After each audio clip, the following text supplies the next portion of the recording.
There's something about laying down with your kids, being with your kids at night, that just really creates that relational bond when you're reading them a book, when you're doing devotion with sticks. And those became special moments for us. And so what we were doing was we're trying to replicate some of that, take out the guesswork, because parents are busy. And if I'm a young pastor not knowing what to do with my kids in the evening, I know that there's a lot of moms and dads out there going, lay people, what do we do?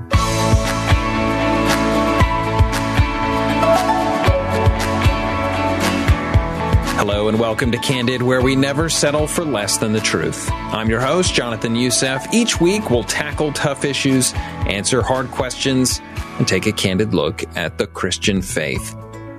I love that I had the chance to welcome Zack Carden back to Candid Conversations. I've had the honor of working with Zack at the Church of the Apostles for the last 12 years. He recently left our church staff to become the senior pastor of Marietta Community Church. Before he left, I wanted to have him on Candid to share about a new children's resource that he has launched that my children love. In this episode, Zack introduces us to Greybobby, an endearing cartoon character and podcast host on a mission to help parents disciple their children with rich, simple, and entertaining biblical resources. Join us as we explore the origins of Greybobby and learn more about this engaging character who is featured in devotional content, engaging videos, and faithfully shares the love of Christ with the little ones in your life. Now, on to today's episode.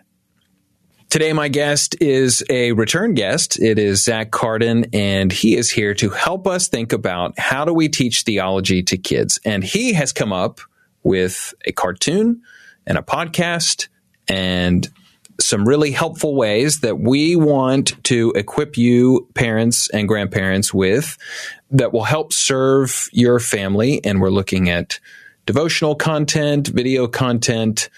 It's all good. Zack, thank you for taking the time to be on Candid Conversations. Thank you for having me. Yet again. Okay, so your content, the idea is a cartoon character. Yes. Who is a dog, and his name is Greybobby. Greybobby with an E. With an E. And so you need to tell us how you came up with this character and the story behind it, and then we can talk about what's available for parents to help them. So Greybobby, he came along when I was in seminary. I was in a church history class with my professor, David Calhoun. He was a professor at Covenant Theological Seminary, and he had a very deep, booming voice. Anyway, I don't know if that's relevant to the whole conversation. Dr. Calhoun told the story of Friis Bobby, which some people may know from the movie, I think back in the 60s, about this dog. So no one knows it. So no one knows it. But it was a little dog. This was in Scotland, and I believe the owner's name was John Gray, ironically. And John Gray, his little dog, would be with him everywhere and meet him when he would come back from work. And when John Gray died, Bobby, the dog, would go sit by the grave until he was shooed out of the Greyfriars Cemetery. And so every day he would come in, every day he would be shooed out, and it just kind of became a beloved feature of the community. There was actually a statue to Friis Bobby. And so that became his name, Friis Bobby. And I thought, what an awesome illustration of the devotion we should have to the Lord. And I thought, what a wonderful thing. It would be great to have a character that would teach truth to kids. Yeah. And so Greybobby started as kind of an idea of maybe doing a book or children's book that followed the shorter catechism. Then I discovered there was such thing as a first catechism or a catechism for young children. And so that's where it kind of started, and then it got put on the shelf. We started having kids. We had our first child in seminary, and then as my children got older, I started doing catechism songs. I brought the dog character back out, but ultimately, it was when my kids started listening to Adventures in Odyssey. You know, they got a CD and a kids meal through Chick-fil-A, and I thought, they're doing a good job. teaching about the Lord and life. And I thought, we need something uniquely geared towards teaching kids theology, because there was a lot of stuff at the time that taught more moralistic type lessons. Be good, be nice. Yeah. But there were fewer things that actually taught, here's who God is. Yeah, attributes of God and character of God, Here's what he's done. And so I was one of my churches, I actually got a soundboard and created and I don't even remember how I did it. It was on a computer, I know. And I don't remember how I did it, how I put it together. Computer took up the whole room. The computer took up the whole room, like back in the old IBM days. Reel to reel. Like we're doing an Apollo moonshot here. But the soundboard was huge. And I think I had it running into a computer, and then I had to manipulate it on I don't remember how I did it, but I created this 3-episode CD that I gave out to friends in the church, and their kids would listen to it when they would go to sleep, and my kids would listen to it. And then I forgot about Greybobby for a little while. Yeah. Then what? Then what? So Greybobby came back. What resurrected him? What resurrected him? So I did college ministry at Church of the Apostles for my first about 3 years. And during my time there, I met a couple of guys who were going to SCAD. That's Savannah College of Art and Design for our international audience. Right, Savannah College of Art and Design, and 2 creative types, Preston Cook and Thorne Winter.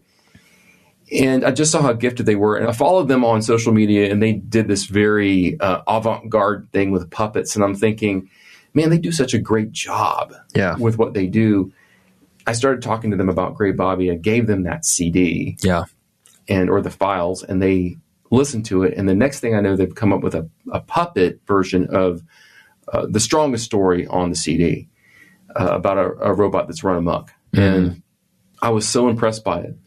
But then we started talking about it, and they're like, this is really not feasible to do with puppets because of the cost. Yeah. And so, a couple of years elapse, and they do a whole pilot with animation, and I was blown away. Yeah.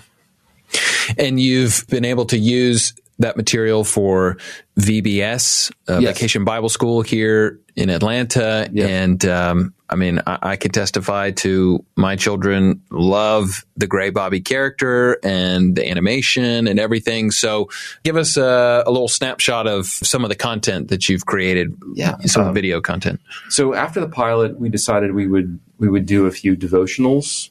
So we have probably a 5-part series with me being a human character, so live action character that has a really bad accent, and I'm a Sherlock Holmes type character. And then I'm interacting with Greybobby and Betty, the bookworm, who is his sidekick, who's also his adopted sister. That's spoiler alert. Spoiler alert. So we did a devotional series. We did an Advent devotional series for Christmas. We did a Thanksgiving special that we put out, and all this is available in the app. And then we did some songs with some characters called the Earworms.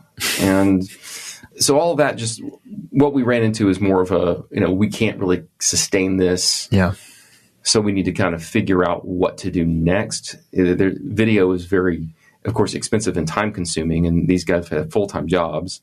So we were trying to figure our way around it. And then we ended up at the idea that a podcast was a whole lot easier to execute. Yeah.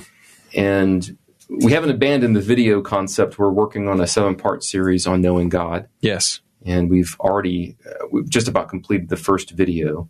And then the second video, the script is written.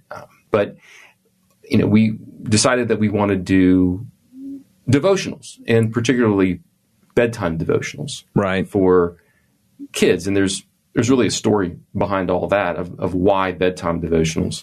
Because growing up, I didn't know how to go about doing quiet time. Sure. I was a young dad. I was just kind of grasping in the dark. Here I am, a pastor. I'm afraid to ask anybody, okay, how did we do this? I don't know how to do this. You're the one that's supposed to be teaching us. I'm supposed to be the one teaching. So we just had a children's Bible. We read the children's Bible. We prayed. We sang a little song, probably like Jesus Loves Me. Yeah. And then I said the benediction from number 6 over them. May the Lord bless you and keep you. May the Lord cause his face to shine upon you, be gracious to you. The Lord turn his face towards you and give you his peace. And I said that over them. Yeah. Every night, most nights. And there's something about laying down with your kids, being with your kids at night, that just really creates that relational bond. Yes. So when you mix your faith in with that, and this is just a complete accidental discovery, a providential discovery, I should say, that when you do things at night with your kids like that, when you're laying down with them, when you're reading them a book, when you're doing devotion, it sticks. It just sticks. Yeah. And those became special moments for us. And so what we were doing was we're trying to replicate some of that, take out the guesswork, because parents are busy. And if I'm a pastor, young pastor, not knowing what to do with my kids in the evening, I know that there's a lot of moms and dads out there going, lay people, what do we do? So you've created these bedtime devotionals, and just, for those of you parents who are listening to this, you can pull up whatever podcast platform you're listening to right now and type in Greybobby, Greybobby, and it should populate, but it's Greybobby Bedtime Devotionals. Right. And you can listen to that. We've listened. There's currently 3 episodes. Probably by the time this episode airs, you'll have a number more. But I've enjoyed it. We do devotionals.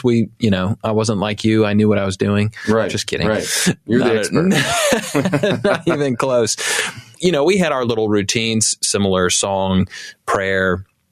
But I will say my kids really look forward to it. Even just having done it the last 3 nights, I know that tonight my son's going to say, "Can we do another one?" And I'll say, "We're out of new ones." And he'll still ask to repeat them. But it's sweet because even if, these will be released once a week. Right. So I would say, parents, what it's doing is giving you even a model of what you can be doing.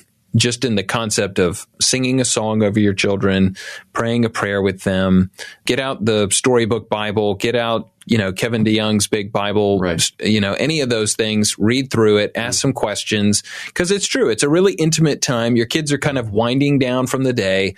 Obviously some have more energy than others, but even my endless energy son he knows that this is kind of like, it's time to kind of listen and be quiet. And I think even providing a model, once a week you can listen with your kids to the devotional. And then now hopefully this has set something up for you where you can follow this pattern. Yeah, there's routine. Routine was big. We were doing routine even when our child was little. So when someone said to us, it's very important to do a routine for your kids so it signals them they know it's time to go to sleep. Yeah. And so we were already doing a routine with them. And it was very basic. Basics, he was a baby, so he didn't really know. It was just a signaling, we're going to bed now. Yeah. But I think that's great to get into the cadence of regular evening times together, because before you know it, and I'm telling you this is with kids. I have 3 kids in college, 1 child who's about a year and a half away. Technically, you have 2 kids in college, right?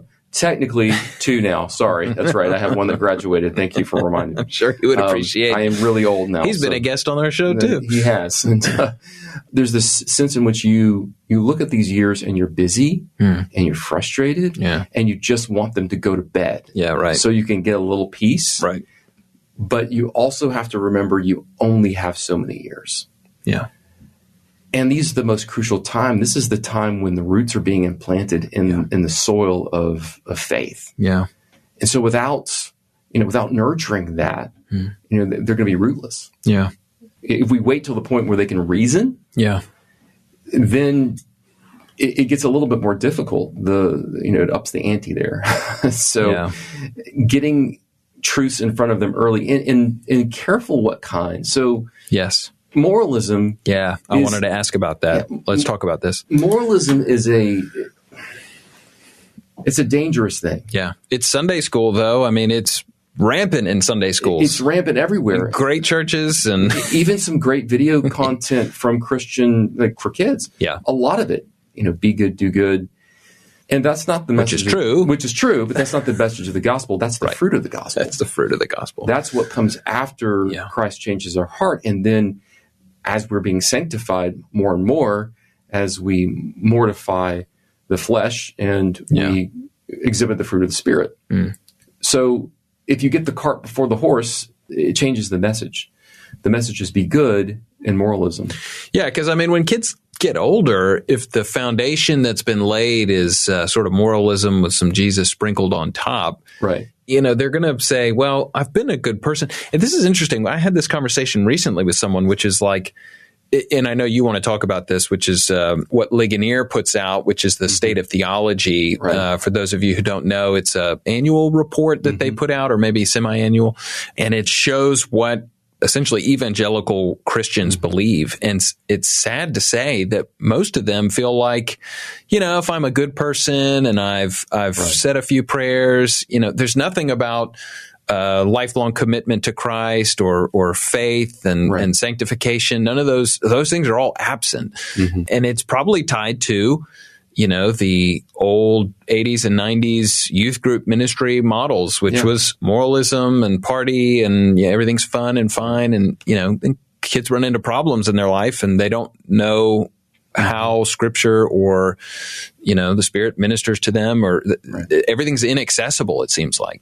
Yeah. I mean, the podcast series is interesting. So, I'll come back to the theology aspect, but the podcast is interesting in that we're going through the Proverbs. Yeah. Proverbs can be dangerous, right? We were told in seminary, don't preach the Proverbs. Right. I'm in the middle of a Sunday school class now teaching the Proverbs. Very carefully. Very carefully. Because the problem with the Proverbs is they're great observations. 9 times out of 10, those are truths. But also you've got to be grounded in the reality of the gospel. You can't get to this kind of merit-based thing. So what we're looking at with these Proverbs is we're looking at yes, there are things that happen in our lives. There are ways we go astray, and we need to be aware of those things. Yeah. But ultimately, we keep coming back to the reality that if Christ is not in us, that the Holy Spirit is not helping us, we can't do these things. Or it's for nothing. Right. We've got to ask for this help. Yeah. If I'm not doing this for Christ, what am I doing this for? It kind of goes back to purity culture. Okay. Purity culture. It's called Candid Conversations, by the way. We're Zach. being candid. I'll be candid with you. My thing with purity cultures is it's not a great thing to save yourself from marriage. But why? Yeah. Why are you? If it's not for the glory of Christ and the love of Christ, you're going to fail. Yeah. You're going to fail. And it's going to be hard enough, even if it's for the glory of Christ. But your heart must be to glorify God in this and seek his help in it. That old purity culture offered all of this, hey, if you just do this, this will happen. Yes. It's that old plug it into the equation. Yep. A plus B equals C. Yeah. And the problem with that is that it really places the focus on me getting something out of this. The reality of faith is that if you look at the Hall of Faith, if you look at what the author of Hebrews is saying, hey, sometimes these great things happened, and then mid-passage is like, but then they were stoned or sawn in two. Yeah. And so sometimes your faith is going to bring negative consequences, right? Positive and negative consequences. So we've got to keep this stuff before our kids. We've got to be cultivating faith in them. Obedience is the fruit that comes out of faith. I think that the best way to describe it is through a song called Love Constraining to Obedience that I learned in college. That was one of those revived hymns that RUF did. To see the law by Christ fulfilled, to hear his pardoning voice changes a slave into a child and duty into choice. That is obedience that flows from the gospel versus moralism. And that's what we're trying to do. We're trying to cultivate a love for Christ. And how can you cultivate a love for a Christ that they don't know? And theology is knowing who God is.